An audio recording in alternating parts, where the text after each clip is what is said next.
একটা দলকে অথবা দুইটা দলকে খুশি করবার আকাঙ্ক্ষাকে সামনে রেখে একটা আবেগহীন, ভালোবাসাহীন, দরদহীন গণ অভ্যুত্থানের প্রতি ন্যূনতম আবেগ না থেকে এটাকে ড্রাফট করা হয়েছে। মনে হয়েছে কোনো একজন রোবট, সে একজন আমলা হতে পারে, হয়তো একজন ভালো লেখে, তাকে দিয়ে এটা লেখানো হয়েছে। আমরা যারা গণ অভ্যুত্থানের পক্ষে ছিলাম, আমরা বারবার ঘোষণাপত্রের জন্য দাবি করেছি, কিন্তু ঘোষণাপত্রের উপকরণ নিয়ে মাননীয় প্রধান উপদেষ্টার সামনে আমাদের যে বৈঠক হয়েছে ফরেন সার্ভিস একাডেমিতে গত কয়েক মাস আগে, সেখানে আমরা যে প্রস্তাবগুলো দিয়েছিলাম যে এই জিনিসগুলো উপকরণ আকারে, কাঠামো আকারে এখানে যোগ বিয়োগ করা দরকার, আমরা দুঃখজনকভাবে দেখলাম যে আজকের ঘোষণাপত্রে 4-5 মাস আগে প্রফেসর ইউনূসের সামনের মিটিংয়ে আমরা যা যা বলেছি তার আসলে তেমন কিছুই যোগ বিয়োগ করা হয়নি। প্রিটি আগের জায়গাতেই এটা আছে। পুরো ঘোষণাপত্র শুনে এবং পড়ে মনে হয়েছে যে এখানে গণ অভ্যুত্থানের যে দরদ, ভাষার ভিতরে যে 1400 শহীদের প্রতি যে আবেগটা থাকার কথা ছিল, এর পরতে পরতে বাক্যে বাক্যে প্যারাতে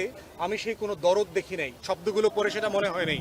মনে হয়েছে কোনো একজন রোবট, সে একজন আমলা হতে পারে, হয়তো একজন ভালো লেখে, তাকে দিয়ে এটা লেখানো হয়েছে। গণ অভ্যুত্থানের যে আকাঙ্ক্ষা, স্পিরিট এখানে আমরা দেখি নাই।